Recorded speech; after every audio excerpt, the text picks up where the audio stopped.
বাংলাদেশের health sector দেখেন, Bharat visa বন্ধ করে দেওয়ার পরে কি বাংলাদেশে লাখ লাখ লোক মানুষ মারা গেছে? তো বাংলাদেশের হেলথ সেক্টর ডেভেলপ করেছে। ভারত বাংলাদেশে গরু রপ্তানি বন্ধ করে দিয়েছে, তো বাংলাদেশের মানুষকে কোরবানিতে গরু জবাই করা বন্ধ করে দিয়েছে? হয়নি। তাহলে হাসিনার মতো পাগল লেন্দুব দর্জি মির্জাফরকে, ঘসিটি বেগমকে কেন দরকার হয়? তার দেশের পারপাস সাফ করবার জন্য।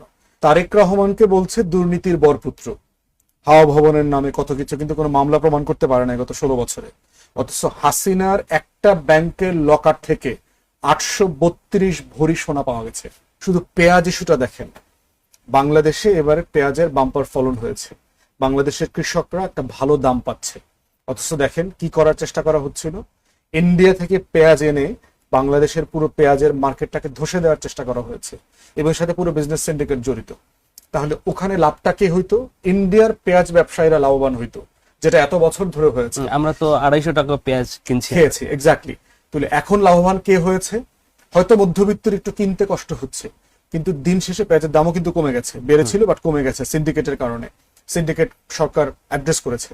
তাহলে দেখেন পেঁয়াজের দাম কমে গেছে, বাংলাদেশে পেঁয়াজ ব্যবসায়ী লাভবান হয়েছে, এবং টাকাটা দেশে আছে, টাকাটা বিদেশ চলে যায়নি। তাহলে এইভাবে প্রত্যেকটা সেক্টরে দেখেন, বাংলাদেশের হেলথ সেক্টর দেখেন, ভারত ভিসা বন্ধ করে দেওয়ার পরে কি বাংলাদেশে লাখ লাখ লোক মানুষ মারা গেছে?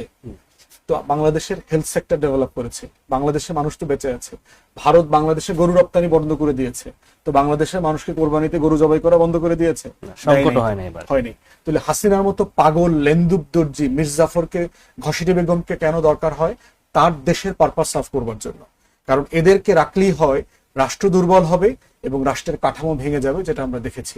পিলকানা গণহত্যার যে তদন্ত কমিশনের রিপোর্ট আসছে, সেনাবাহিনীর বঞ্চিত অফিসারদের কমিশনের রিপোর্ট আসছে, এর প্রত্যেকটা রিপোর্ট হচ্ছে এটার প্রমাণ যে আওয়ামী লীগ এবং শেখ হাসিনা শেখ পরিবার মিলে কিভাবে রাষ্ট্রকে ধ্বংস করে দিয়ে গেছে।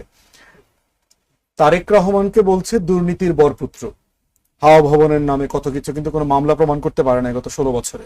অথচ হাসিনার একটা ব্যাংকের লকার থেকে 832 ভরি সোনা পাওয়া গেছে। ওর পরিবারের সবাই, ওর ছেলে মেয়ে, ওর বোন, ওর বোনের জামাই, ওর বোনের ছেলে মেয়ে, সবার নামে পূর্বাচলে 10 কাঠা করে জমি নিয়েছে, এবং সেগুলো মামলা রায় হয়ে গেছে। তাহলে দেখেন এইরকম পাগল কত জরুরি, এরকম পাগল একটা অন্য রাষ্ট্র, আমার শত্রু রাষ্ট্রের জন্য কত জরুরি, যে জাতীয় নিরাপত্তার হুমকি এখন একটা অসুস্থ ইনসাইন লোককে দিয়ে করা যায়। আমরা সাম্প্রতিক সময় একটা অডিও শুনেছি, সেই অডিওতে শেখ হাসিনাকে বলতে শোনা গেছে যে সে ওই পূর্বাচলের যে প্লট গুলা যাদেরকে দিয়েছে তারা নিতে চায় নাই, সে জোর করে তাদেরকে দিয়েছে।